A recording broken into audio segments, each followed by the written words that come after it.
vous rappelez? C'était le thème. Et on était parti avec cette introduction, avec ce proverbe qui dit « Un homme averti en vaut deux ». Au moins avertir. Dieu, pourquoi j'ai choisi ce proverbe? Parce que Dieu nous a avertis de l'état du cœur de l'homme. Dieu nous a avertis de ce que nous sommes. Dieu nous a avertis de qui il est. Et Dieu nous a annoncé, nous a donné accès à la connaissance de la vérité. Nous sommes tous des êtres humains avertis de la vie, de la mort, du péché, du pardon des péchés, de l'enfer, mais aussi de l'éternité dans la présence de Dieu au paradis. Dieu parle, prépare, anticipe, avertit par sa parole, mais aussi par ses serviteurs. Est-ce que nous y prenons garde? J'ai fait exprès, parce que la Bible dit Dieu parle tantôt d'une manière, tantôt d'une autre, mais l'homme n'y prend pas garde. Donc nous voulons prendre garde bien, à l'avertissement de Dieu, qui nous dit qu'il nous aime, qui nous dit que nous sommes perdus, qui nous dit qu'il veut nous sauver, qui veut que nous soyons avec lui pour l'éternité dans un lieu où la paix, la joie et l'amour règnent pour toujours. C'est un lieu de justice, la justice de Dieu. Voilà, donc on avait vu ce texte dans Genèse au chapitre 6, versets 11 à 22. Je ne vais pas vous le relire, mais je vais vous le situer. C'est-à-dire que c'est quand Noé, c'est quand Dieu voit la misère sur la terre, la multiplication du péché, eh bien de la méchanceté de l'homme et de sa cruauté, eh bien il n'y a pas encore beaucoup de nations, il n'est question que d'un seul peuple, d'une seule langue, puisqu'on est avant Babel. Mais voyez-vous, eh bien, Dieu se dit maintenant, j'ai vu que c'était vrai, je vais détruire la terre, je vais faire venir le déluge.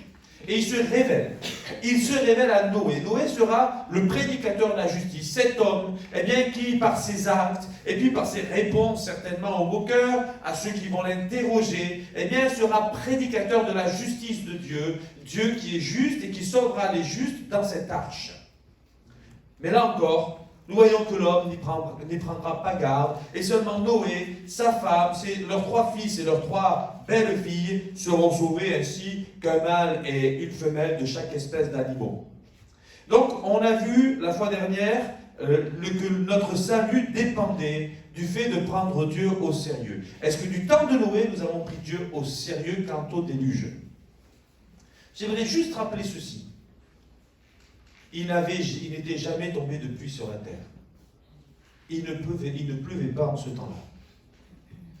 La rosée était suffisante pour nourrir, pour abreuver la terre. Imaginez Noé qui dit, il va pleuvoir, la pluie va tomber du ciel, mais bien sûr. Et la marmotte, comme on dit, il n'y croyait pas. Il n'y croyait pas. Eh oui, mais c'est non, et on peut comprendre. Et quand nous on dit Jésus va revenir sur la terre, il va revenir dans le ciel, et les morts en Christ, premièrement, vont ressusciter, et nous les vivants, nous serons enlevés, mais bien sûr. Et la Bible nous le dit, comme un avertissement de Dieu. Et nous dit, attention, ce jour viendra subitement. Seras-tu prêt? Du temps de Noé, seules 8 personnes ont été prêtes. Est-ce que nous, qui sommes ici ce matin, nous serons prêts le jour où Dieu dira à son Fils de venir nous chercher? Que Dieu fasse que nous soyons prêts. Notre salut dépend du fait de prendre Dieu au sérieux ou pas. De prendre sa parole au sérieux ou non. Plaise à Dieu ce matin que nous prenions la parole de Dieu au sérieux. Nous allons voir tout de suite le deuxième point, qui est ne pas oublier qui est Dieu. Il y a une question d'identité. Avons-nous compris notre place? Est-ce que tu as compris quelle était ta place? Nous avons des donneurs d'ordre. Nous avons des têtus, des entêtés, pire que des ânes ou des mules. Des hommes et des femmes qui ne veulent faire que ce qu'ils veulent. Et qui veulent imposer à Dieu leur propre volonté. Des gens qui sont capables de dire, eh bien Dieu il est comme ci, Dieu il est comme ça. Es-tu vraiment sûr?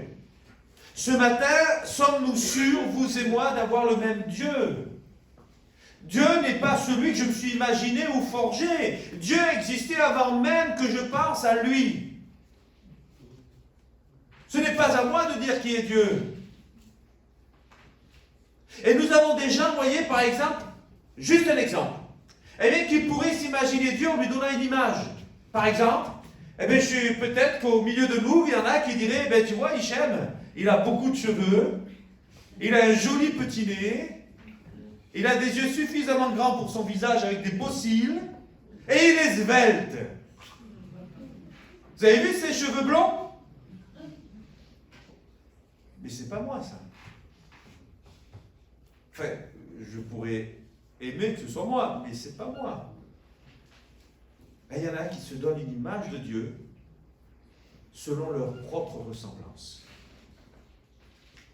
Je me souviens de cet homme, qui me disait, mais vous savez, on sera tous sauvés, pécheurs ou non, croyants ou non. Et alors je lui ai répondu, ce n'est pas ce que la Bible me dit. Celui qui croira et qui sera baptisé sera sauvé. Celui qui ne croira pas sera condamné. La colère de Dieu demeure sur lui. Et alors il m'a répondu, nous n'avons pas le même Dieu. La différence entre cet homme et moi, c'est que cet homme s'est fait un Dieu qui lui plaisait. Il se l'est fabriqué selon sa pensée, selon sa sensibilité. Vous pouvez être sensible, plus ou moins sensible, c'est pas ça qui fera l'image de Dieu. Dieu a existé avant nous. Il a sa propre identité, il a sa propre personnalité. Et si nous voulons pouvoir nous approcher de lui, il va falloir que nous aussi nous comprenions notre identité. Il n'a pas besoin de me prendre au sérieux, car moi je ne sais pas ce que sera demain. Ma sagesse, elle est folle, mais sa folie, elle est sage. Et je veux prendre Dieu au sérieux. C'est le deuxième point, c'est bien plus loin là. On est bien plus loin. Voilà, on est à la partie 2. Ne pas oublier qui est Dieu. Encore, tu peux avancer. Tu peux avancer. Voilà. Tu verras, dès que je tourne la feuille, c'est qu'il faut changer de diapo. D'accord? Donc son identité, on en a parlé. On ne va pas s'y arrêter, mais simplement peut-être juste rappeler quelques petits principes de base. Premièrement, c'est que Dieu, il est tout-puissant. Qui est Dieu? Dieu, il est tout-puissant, il est omnipotent. Il est tout-puissant, rien ne lui résiste. Il va souffler à 100, 110, 120 km/h, peut-être un peu plus. Nous, ça peut nous faire peur. Dieu, qu'est-ce que ça va lui changer? Il ne va pas bouger d'un iota. Des fois, j'ai vu des vidéos par fort vent, des voitures qui sont emportées. Mais Dieu, lui, il ne bouge pas d'un iota, il ne bouge pas d'un millimètre. Il ne bouge pas. Rien ne peut renverser Dieu. Il est tout-puissant. Il est omniscient, il a toute connaissance. Il y a des principes, des fois j'ai du mal à les comprendre. Je bute, je réfléchis, je les tords dans tous les sens. Mais qu'est-ce que ça veut dire Dieu? Je n'ai même pas besoin de lui expliquer, il sait tout à l'avance. Il a tout compris. Comment créer une planète, vous le savez, vous? Comment fabriquer un homme, vous le savez, vous? Eh bien lui, il l'a fait. Oui, mais si on fait de la génétique, si on travaille avec les ADN, avec tout ça, oui, ben, il y a des gens peut-être qui comprennent, mais Dieu, lui, il a juste dit, la chose a existé. Il a toute connaissance. Oui, mais il y a quelque chose, je peux pas en parler. Je ne peux le dire à personne, c'est intime, c'est en moi. Comment? Si je le dis, mais est-ce qu'on va m'accepter? Eh bien, Dieu, lui, le sait, cette chose-là. Tu peux lui en parler. Il va te faire du bien. Il va te restaurer. Dieu sait tout. Tu n'as pas besoin de porter un masque avec lui. Tu n'as pas besoin de te déguiser, de montrer une apparence joyeuse si tu es triste au fond de toi-même. Parce que Dieu, il sait l'état réel de ton cœur. Et si tu es heureux, eh j'ai envie de dire gloire à Dieu. Que cette joie demeure. Et si tu es abattu, eh bien ouvre ton cœur à Dieu. Parce que lui peut te le remettre en bon état, ton cœur. Il est omniprésent. Vous doutez des fois de la présence de Dieu? Dieu m'a-t-il abandonné? Dieu n'abandonne pas ses enfants. Dieu n'abandonne pas ceux qui se confient en lui. Mais Dieu permet cependant l'épreuve dans notre vie. Comme Joseph. 13 ans de galère. 13 ans entre l'esclavage et la prison. 13 ans, Joseph, oublié par ceux qui l'ont aidé. Trahi pour avoir été juste. Mais Dieu était avec Joseph. Et Dieu a sauvé par Joseph. On ne comprend pas tout. Nous, on ne comprend pas tout. Mais si j'avais été à la place de Joseph dès le début, mais Seigneur, mais pourquoi tu m'as abandonné? Non, non, non, j'ai accompli mon plan. T'inquiète pas. Oui, t'inquiète pas, oui, je suis quand même esclave. T'inquiète pas, oui, oui, t'inquiète pas, mais maintenant je suis en prison. T'inquiète pas, oui, mais ils devaient parler de moi, ils m'ont oublié, mais je vais finir ici toute ma vie ou quoi? Tout ce qui se passe dans la tête d'un homme. Vous avez encore votre activité, pour la majorité d'entre vous, pour plusieurs d'entre vous. Lui, c'était quoi son activité toute la journée dans une prison? Le temps est long. Il y a des gens, ils me disent, oh, mais ça fait longtemps que je ne t'ai pas vu. Ben oui, c'est sûr, pour vous, la journée elle peut être longue, je comprends. Mais pour quelqu'un qui est actif comme moi, les journées, elles sont très courtes. Je ne les vois pas passer. On comprend les choses, bien sûr, c'est naturel. Dieu, il ne faut pas oublier qui il est. Il sait tout, il est présent, tout le temps, jusqu'à la fin du monde, chaque jour avec toi. Il est tout puissant. Sa parole est puissante. Dis un mot et mon serviteur sera guéri. Par un mot et la création se fait. Sa parole, elle est sage. Qui pourra le confondre? Job disait, quand je serai devant Dieu, je plaiderai ma cause. Oh, il va m'entendre, il va savoir maintenant que je suis juste. Mais Dieu le savait déjà. Et lorsque Dieu se révèle à Job, j'ai parlé, mais maintenant je me tais. Il est écrit que devant lui, nous aurons la bouche fermée. Nous aurons la bouche fermée. Sauf lorsqu'arrivera le moment de le louer et de l'adorer et de proclamer qu'il est vivant, qu'il est Seigneur, à la gloire de Dieu le Père. Amen. Sa parole, elle est puissante, elle est sage, mais elle est aussi juste et elle est amour. La parole de Dieu, elle est toujours juste. Que c'est pénible l'injustice d'être puni à la place d'un autre. Moi, vous savez, moi je vous le dis, tant pis, vous n'en voudrez pas, mais j'aime bien parfois les punitions collectives. Et de dire, par exemple, à tout un groupe, vous êtes punis parce qu'un tel a fait ça. Bon, vous inquiétez pas, si je ne le fais pas souvent. Mais je me dis que ça responsabilise. À l'armée, on nous le faisait. Et après, on se disait, mais si je fais mal, c'est tout le groupe qui en pâtit. Et quand tout le groupe en pâtit, il dit, mais la prochaine fois, tu feras bien. Donc, parce que nous, on n'est pas contents après. Hein, vous aimez les enfants? Voilà une bonne punition collective. Non, c'est pas vrai. J'exagère un peu là quand même. Mais comprenez bien que lui, Dieu, sa parole, elle est juste. Elle est toujours juste. Il ne fait pas défaut. Il ne se trompe pas. Quand il nous reprend, eh bien, il nous explique, on comprend pourquoi. On dit, oui, Seigneur, tu as raison. Et si quelqu'un ne veut pas recevoir la réprimande de Dieu, je pense qu'il n'a pas compris qui est Dieu et qui il est. Le vase peut-il faire des reproches au potier? On vit dans un monde un peu à l'envers, où des enfants devenus adultes font des reproches parfois à leurs parents, sans comprendre que les parents se sont réveillés la nuit, quand ils étaient malades, pour le nourrir, pour changer les couches. Mais nous, les parents, on fait ce qu'on peut pour nos enfants. On fait tout ce qu'on peut. Après, on se trompe, on a raison, mais on a fait tout ce qu'on peut, tout ce qu'on a pu pour eux. Et rien que cela, ça mérite le respect. Sa parole, elle est juste. Sa parole, elle est amour. L'amour de Dieu, qui pourra le confondre? Qui pourra le remettre en question?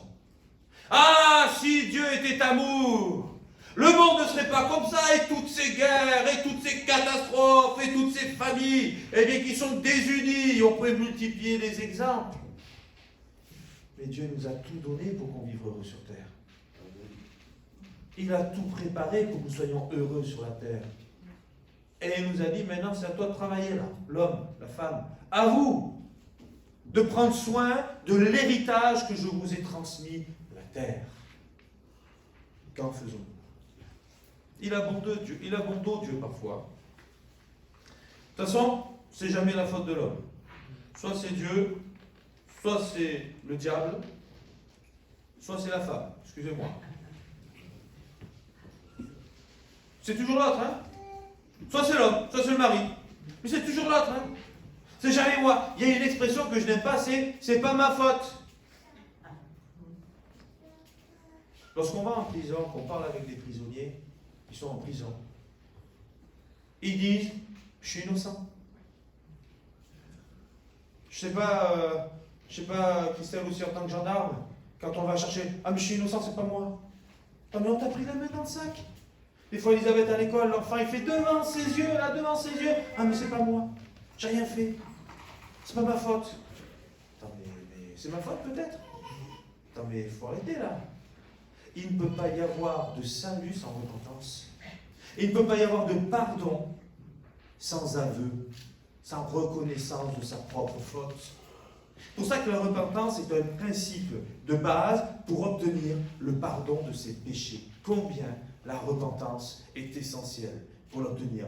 La parole, ne pas oublier qui est Dieu. Sa parole est amour, sa parole est puissante, sa parole est sage, sa parole, elle a été personnifiée, elle a habité parmi nous, pleine de grâce et de vérité, elle a été faite pour nous sagesse. Cette parole, c'est Jésus-Christ, le Fils de Dieu. Il est le Verbe incarné. Jeudi, j'ai passé une drôle de journée. Une journée folle. J'avais pas de temps pour moi tout le temps, alors je commence à retourner à une occupation. Il y a quelqu'un à la porte pour toi, ici, là. Je viens. Qu'est-ce que c'est? Des iris. Alors je me dis, c'est pour vendre, c'est quoi ce... Oui, chaque année, j'en donne à la personne qui les porte. Ah, vous les donnez? Alléluia, c'est très bien. Donc, où est-ce que vous les posez là, puis elle est repartie, super. Je reviens, il y a quelqu'un d'autre pour toi. Je dis, mais c'est pas vrai. Mais ils se sont donné le mot. Et je sors, et là, c'est un homme beau, grand, droit, avec une femme voilée. Et il commence à me parler, pas comme ça, mais presque. Et il me dit, j'ai vu l'école. Oui. Y a-t-il de la place? Non. Il n'y a plus de place cette année. Et on a commencé à échanger, et puis j'ai échangé, je leur ai partagé mon témoignage de conversion. Et puis je lui ai dit, vous savez, dans le Coran, parce qu'il me dit qu'on respectait Jésus dans le Coran, Sidna Issa. Et je dis, oui, je sais. Et Sidna Issa, c'est celui qui guérit les malades? Il me fait, oui. C'est celui qui ressuscite les morts? Oh, oui. C'est celui qui est vivant, qui est auprès qui est dans le ciel? Il me fait, oh, oui. C'est celui qui reviendra sur la terre? Il me fait, oh, oui, parce que c'est écrit dans le Coran tout ça. Et je lui dis, c'est celui qui est le Verbe de Dieu? Et il me dit, oh, oui, le Verbe. Je lui dis, mais comment être le Verbe sans l'Esprit? Et il me dit, oui. Comment pouvoir prononcer un verbe sans que l'Esprit ait pensé le Verbe? Jésus est le Verbe de Dieu. Le Verbe, c'est ce qui prend forme, c'est ce qui donne une forme à la phrase. Comment faire une phrase cohérente sans verbe? Il au travail. Oui, ok. Mais quoi au travail? Qu'est-ce il va au travail? Il dort au travail? C'est quoi il est au travail? C'est quoi le verbe? Le verbe donne du sens à la phrase. Jésus est celui qui donne du sens à Dieu. Il en est l'Esprit. L'Esprit est en lui. Il est au démarrage de la planète. Il est au démarrage du monde. Il est créateur. Il est sauveur et Seigneur. Il est roi. Il est le roi des rois. Il n'est pas un copain. C'est pas mon pote. Allez, mon pote, on y va. Mais non, non, non, non. Bien qu'il soit ami, il mérite le respect. Ce qu'il dit est sérieux. Avec des copains, on fait des boutades, on fait des plaisanteries. Je ne dis pas qu'il n'a pas d'humour. Mais dans les plaisanteries, des fois, on est limite. Lui, il est saint. Il est pur. C'est un grand roi. Il est digne d'être respecté, d'être honoré et d'être glorifié. Il est le sauveur du monde. Je comprends que la Bible nous parle de la crainte de Dieu. Ce respect, bien plus.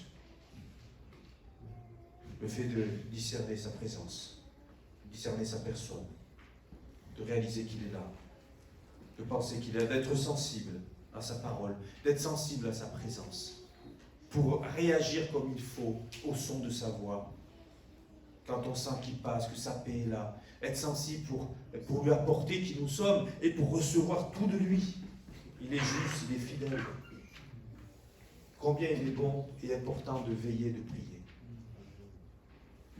Parce que ce Jésus-là, il faut le prendre au sérieux.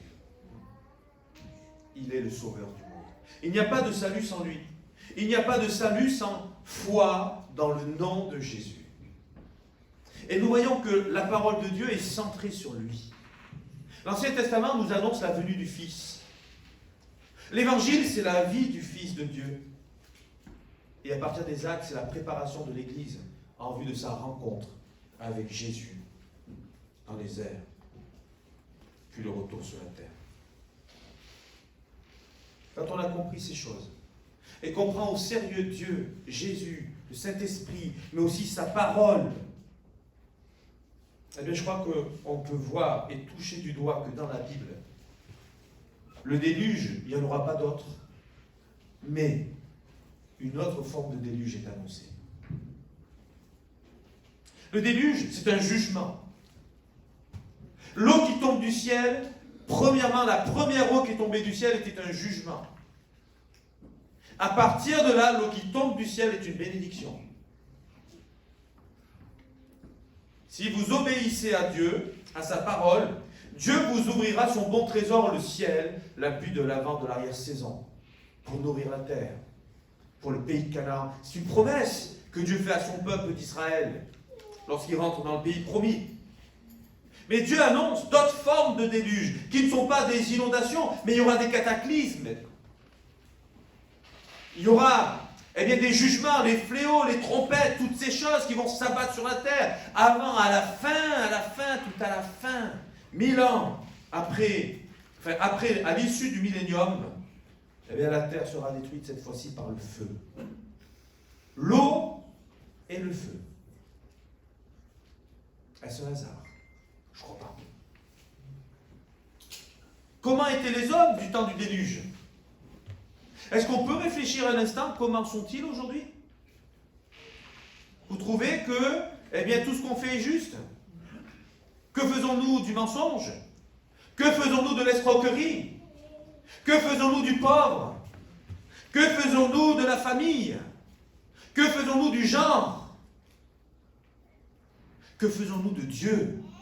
Que faisons-nous des croyants? Comment les considérons-nous?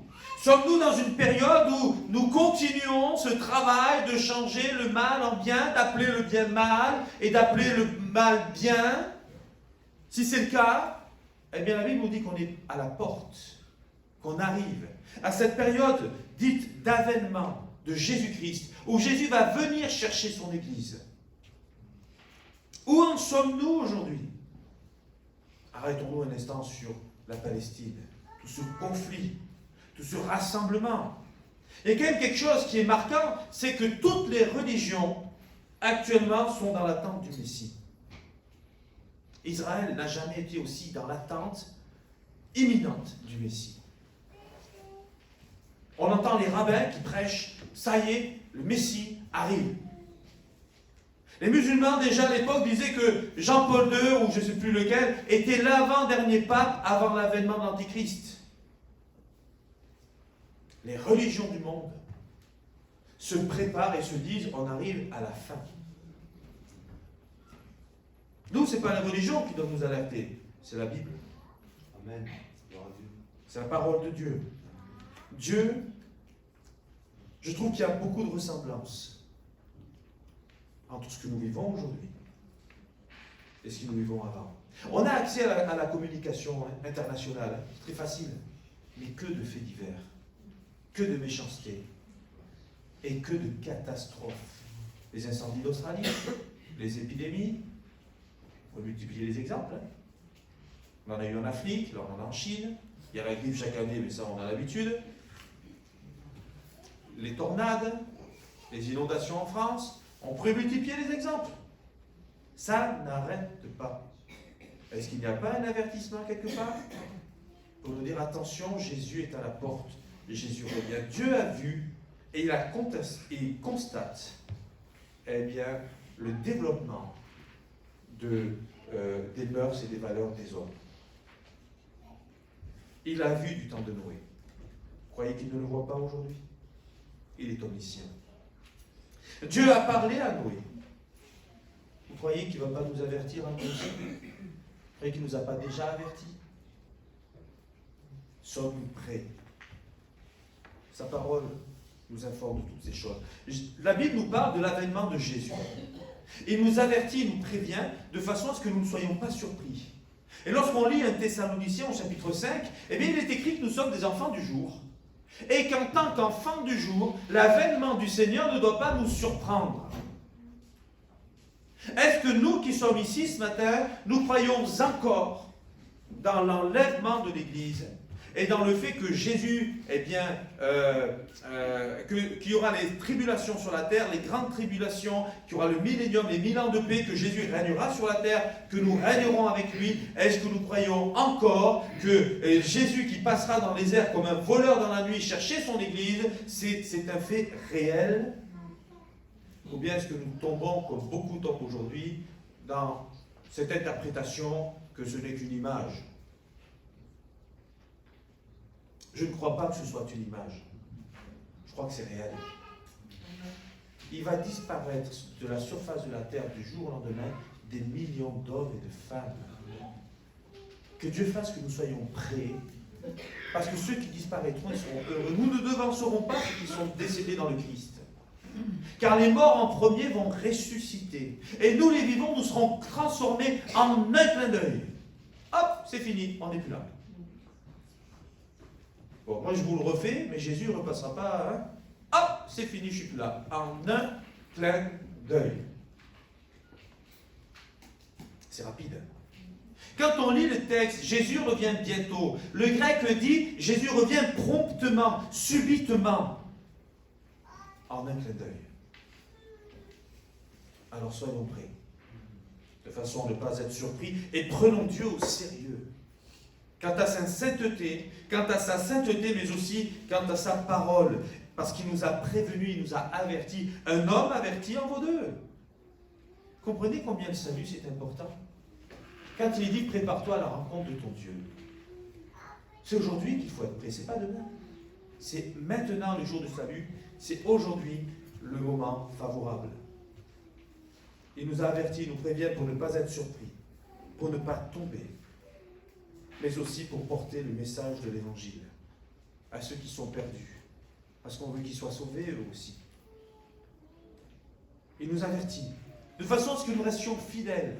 Tout comme lui demeure fidèle et juste pour nous pardonner, il nous appelle à être fidèles et à rester attachés à la vérité. Il y a toutes sortes de fausses doctrines aujourd'hui, de fausses croyances. Mais demeurons dans la vérité et persévérons jusqu'à la fin, car c'est celui-là qui sera sauvé. Persévérons jusqu'à la fin pour garder la foi et la foi en notre Dieu. Amen. En conclusion,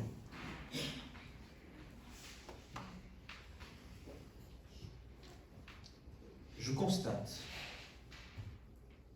que les temps aujourd'hui sont difficiles. La tentation est à portée de main de tout le monde. La tentation est à portée d'un clic. Les temps sont difficiles.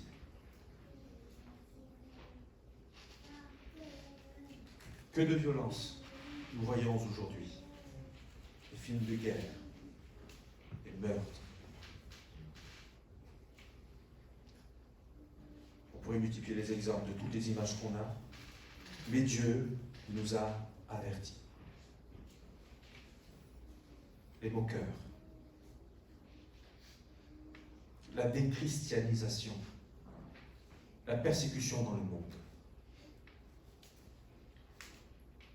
la liberté d'autres genres que celui qui est prévu dans la Bible, qui restreint la liberté des chrétiens. La menace qui pèse sur les familles. Qu'est-ce qu'une famille unie aujourd'hui? Qu'est-ce qu'une famille tout court?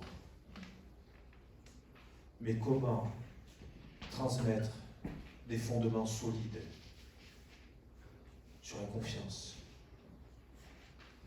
sur la fidélité, sur la persévérance, sur la patience, sur l'amour, sur la paix, si la famille se désunit, parce que c'est elle qui en est le premier vecteur. La famille qui se déchire, c'est une société affaiblie, qui transmettra à son tour une société encore plus affaiblie, qui voudra se donner bonne conscience. Donc en permettant de se dissocier de plus en plus, en permettant de se désunir de plus en plus. Et pour le permettre, justement, il faut combattre ce que Dieu a enseigné sur la famille. Donc le combattre consiste en une déchristianisation. Dieu nous a avertis. Prenons-le au sérieux, frères et sœurs. Veillons à demeurer en lui, en tout temps. Veillons à demeurer en sa parole, mais aussi en son esprit. Amen. On va prier le Seigneur. Bon et tendre Père, merci pour ta parole. Merci de tes avertissements. Merci parce que dans ta parole, non seulement tu nous donnes des directives, mais tu nous révèles aussi qui tu es. Tu nous demandes de ne pas nous faire des images taillées. Seigneur, si elles consistaient à être des objets, je peux comprendre aussi que parfois on pourrait avoir tendance à se faire des images de toi qui ne sont pas toi. Pardon, Seigneur. Seigneur, nous voulons te connaître tel que tu es. Et nous venons à toi tel que nous sommes. Tu es le maître, nous sommes les serviteurs. Tu es le potier, nous sommes l'argile. Tu es le créateur, nous sommes les créatures. Seigneur, dans une société qui est désorientée, dans des églises qui reçoivent en leur sein des personnes qui, à cause de ce qu'ils ont vécu, peuvent être désorientées, je te prie de nous aider à comprendre la vérité pour la transmettre et faire en sorte que ceux qui sont désorientés retrouvent le bon sens pour avancer vers ton salut. Donne-nous de te craindre. Donne-nous, Seigneur, de te prendre au sérieux, mais aussi de prendre ta parole au sérieux. Parce que ta parole, elle est pour nous notre salut. C'est dans le nom de Jésus que je te prie. Que cette parole ne tombe pas à terre et qu'elle soit plantée dans notre cœur et qu'elle y porte son fruit. Dans le nom de Jésus. Amen. Amen. Gloire à Dieu. Que Dieu vous bénisse. Bon retour à chacun et à très bientôt.